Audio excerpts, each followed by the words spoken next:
At the start of the series, Special Agent Mark Benford of the Federal Bureau of Investigation emerges from his crashed vehicle and discovers the city of Los Angeles in turmoil. Cars have collided into each other, airplanes have crashed into the nearby buildings, and hundreds of thousands of people have died. Following this, the series jumps back to 4 hours earlier, where Mark is at his house getting ready for work. He lives with his wife, Olivia, a doctor by profession, and their 6-year-old daughter, Charlie. After breakfast, Mark heads outside and greets Nicole, Charlie's babysitter. He asks her to stay late that day because Olivia has to work a late shift at the hospital. Nicole takes this as the perfect opportunity to have some alone time, so she accepts. Meanwhile, Olivia tries to call Bryce Varley, a fellow doctor, but he doesn't pick up. It turns out that he has not reported to work in a few days. We're then taken to a pier, where Bryce is casually strolling around as he observes the nearby people enjoying themselves. He pulls out a handgun from his bag. On the other hand, Mark is attending an Alcoholics Anonymous meeting where Aaron Stark, a friend of Mark's, is giving a speech. He describes how his Marine daughter, Tracy, died in Afghanistan and how his wife divorced him when he needed her the most. After the meeting, Mark tells his friend to move on and find a girl, and the latter reluctantly agrees. Later, Mark joins his partner Dimitri in surveilling an unnamed woman. Dimitri takes pictures of her as she shakes hands with her accomplices. Shortly after, the unidentified woman and her accomplices get into a black vehicle and prepare to leave. Seeing this, Mark radios his boss, Stanford Weddick, and a fellow FBI agent, Janice Hawk, to prepare for mobile surveillance. Unfortunately, the vehicle's occupants become aware that they're being pursued and make an effort to flee. Mark and Dimitri immediately go after the vehicle, resulting in a high-speed chase through the streets of LA.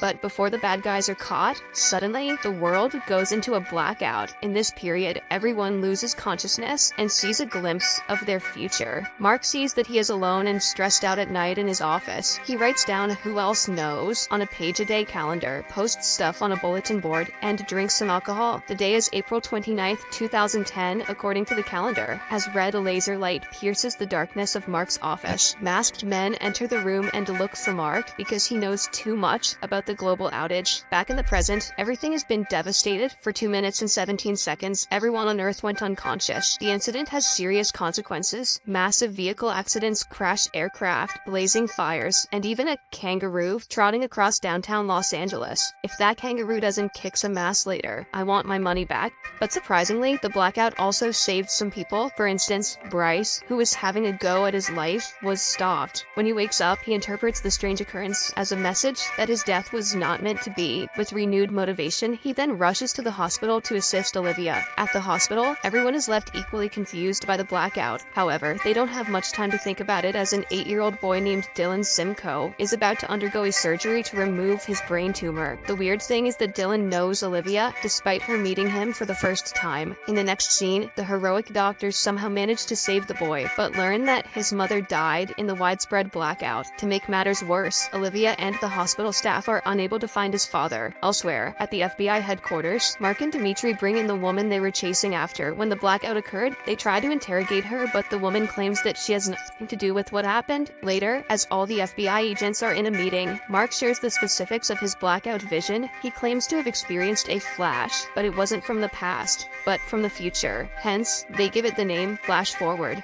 Oh shit, they said it. Hearing this, the other FBI agents also reveal that they experienced the same phenomenon. It turns out that everyone had flashes of events that have not yet occurred. It gets weirder here. All the flashes took place on the 29th of April, 2010, which is 6 months from now. While everyone is busy explaining their flashes, Dimitri is concerned because he did not have one. He wonders if that is because 6 months from now, he will be dead. On the other hand, Janice reveals that she saw herself 17 weeks pregnant, which is odd because she doesn't even have a boyfriend. Maybe it was the kangaroo. Then, Mark mentions that in his vision, he was investigating the cause of the flash forward. Hearing this, his boss, Weddick, assigns him, Dimitri, and Janice to investigate the case. To kickstart their investigation, Janice wants to create a website so people from around the world can post their visions. This way, they can search for patterns that are similar and research about them. Later, in his office, Dimitri helps Mark put together his vision so that they can get a lead. Mark reveals that in his flash, he saw that the name of the investigation was Mosaic. The name D. Gibbons was written on a note card. There were also some photographs, one of an old man and one of a doll that was burned with a bullet casing nearby. The words Blue Hand were written on another note. One of the masked men coming to kill him had a tattoo on his arm, 3 stars. Mark was also wearing a friendship bracelet like ones kids make. And lastly, he was drinking talking heavily. Elsewhere, a tired Olivia wonders what her flash meant. She had seen a man in her house and called him honey, suggesting that she and Mark had ended their marriage. Olivia is upset because of the strong feelings she had for the mystery man in her flash. She shares this with Mark, but instead of being angry, he comforts her by saying that just because they saw those things happen doesn't necessarily mean they're going to happen. Meanwhile, at the hospital, Dylan's father, Lloyd Simcoe, arrives to visit his kid. In a shocking turn of events, it is revealed that the man Olivia saw in her flash is none other than Lloyd himself.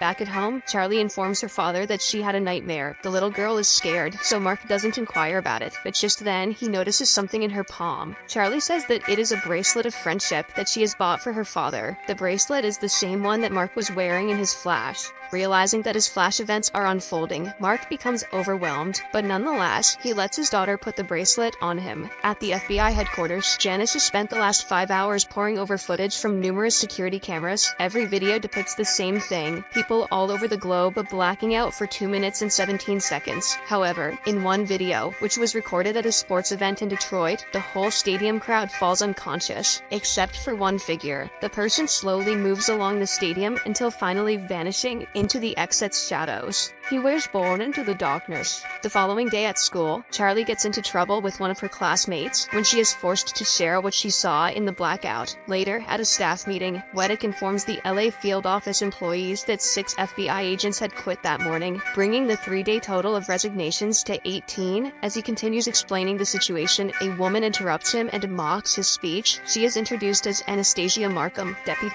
Chief of Homeland Security. Just then, Mark's phone rings and he rushes at the door, stating that there is an issue at his daughter's school. In the next scene, Mark meets with Olivia and Principal Byron at Charlie's school. Byron is concerned about the little girl's reluctance to talk about her vision, implying that she saw something bad. Later, Mark and Olivia discuss the matter and speculate that their daughter saw the man in Olivia's vision. Meanwhile, at the FBI field office, Anastasia expresses skepticism regarding the legitimacy of the investigation. She claims that they're spending too much time and money on the useless website, but her demeanor quickly changes when Weddick shows her the Detroit Stadium's security video of the person whom they refer to as Suspect Zero. Shortly after, as Dimitri and Mark are talking about Dee Gibbons, Janice interrupts them, announcing that a woman named Dee Gibbons is asking to see Dimitri. Wasting no time, the FBI agents start questioning Gibbons. When asked about her flash, she describes an angry phone call about pigeons with an unknown person, during which she screamed at the person to speak with Mark and Dimitri. On the other hand, Olivia brings Charlie to the hospital with her. As she is working, Lloyd approaches her to thank her for saving his son's life. Seeing him, Olivia realizes that he is the same man she called honey in her flash. Taken aback, she takes her daughter to the room where Dylan and her father are present. Olivia then asks Charlie if she recognizes Lloyd, but the little girl replies that she does not. However, just as Olivia breathes a sigh of relief, Charlie notices Dylan and starts screaming. She demands to know who hurt him, indicating that she had seen him in her flash. Back at the field office, Janice reports that the only interesting information she could find on Gibbons was that her credit card was used twice within minutes to make purchases in Virginia and Utah. Dimitri believes that a cloned card was used by someone else. Either that or Gibbons was purchasing some sexy time fun online. Just then, Weddick remembers what Gibbons said earlier. She used the word pigeon a lot of times in her flash. Realizing that the word may be of significant importance, Janice searches for the term and discovers a place called Pigeon in Utah. As the discussion is going on, Mark sees his wife in the hallway and excuses himself. Olivia tells Mark about their daughter's reaction to seeing Dylan and about meeting the man she saw in her flash. As expected, Mark is devastated to hear this, as his worst fears are starting to come true. He tries to inquire further, but just then, Dimitri interrupts them with an important lead. It turns out that Gibbons' clone credit card has just been used to buy a bus ticket out of Pigeon, Utah. Later, Mark and Dimitri reach Pigeon to meet with the Sheriff Keegan, a local officer. The FBI and the Pigeon Sheriff's Department have staked out the local bus station in the hopes of catching whoever cloned Gibbons' credit card, believing that they're the right Dee Gibbons. However, the bus departs after dark with no passengers on it, much to the dismay of the group, but as they are about to leave the scene, they spot an abandoned doll factory, which Mark connects with the photograph of the doll he saw in his flash. Because of the clue, the group breaks into the factory and sees a shadow on the move. Unfortunately, while pursuing it, Mark sets off a booby trap and causes some of the hanging dolls to bounce around. Soon, they enter a room and find a strange man holding 2 lighters, surrounded by computer equipment. He drops the lighters and they erupt in flames. The man then shoots Sheriff Keegan, killing her on the spot. He must have known that we just met that character and don't care about her very much. Mark and Dimitri fire back, but the mysterious man escapes and releases some grenades, setting off an explosion. In the aftermath of the incident, investigators discover a cell phone and a white queen chess piece. They believe that the mysterious man is a heavy-duty computer hacker. Later, the FBI agents discovered that the cell phone discovered at the doll factory made a phone call during the blackout. The call was made to someone at the same stadium where Suspect Zero was, indicating that they both are connected. As Dimitri is leaving the FBI building, he receives an anonymous phone call from a woman claiming that in her flash, she was in an intelligence briefing where she learned that Dimitri will be murdered on March 15, 2010. She further tells him that he will be shot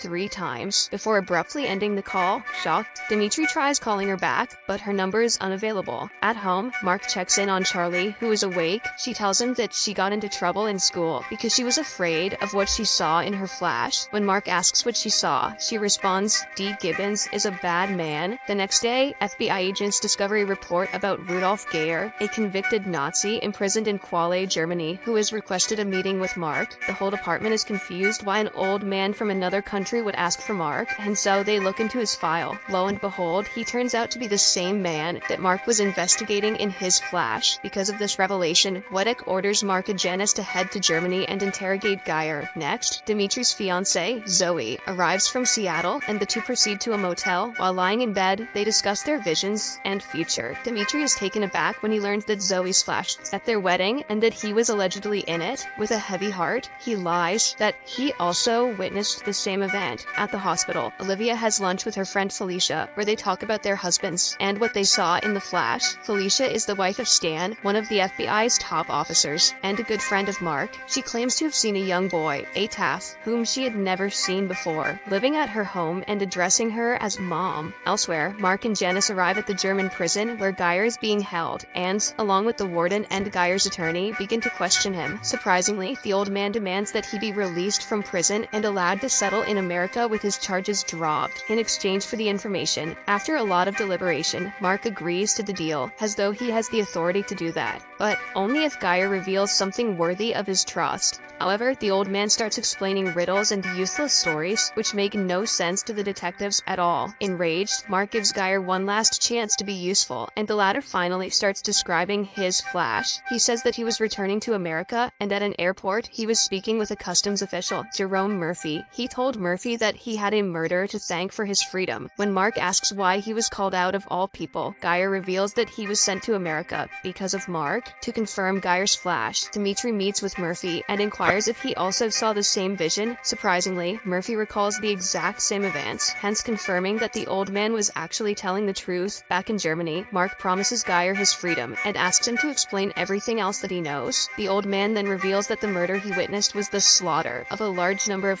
crows outside his prison window. Although the information is not significant, he gives Mark a buck about birds to research more about them. Meanwhile, at a memorial service for officers killed during the global blackout, Felicia notices Ataf sitting in the front row with a woman. Shortly after, Zoe pleads with Dimitri to set their wedding date for the D-Day. That is, April 29th, 2010. Dimitri is hesitant at first, but when Zoe insists, he agrees. After returning to the States, Mark speculates that there could have been other events in which large numbers of birds died. He and Janice head to the office to look through news files. Surprisingly, they discover a report from Somalia in 1991 in which a large number of crows died, while residents also experienced a mass loss of consciousness, eerily similar to the global blackout. The series then shows a flashback to 1991 in the Ganwar region of Somalia, where a young boy is seen herding a group of goats. Moments later, he sees a large number of crows flocking around him. To his surprise, all the crows suddenly drop to the ground. In a panic, he quickly runs over the hill to see his village, only to find a large number of people unconscious on the ground. The episode ends as a large aircraft in the center of the village appears to be emitting some form of smoke.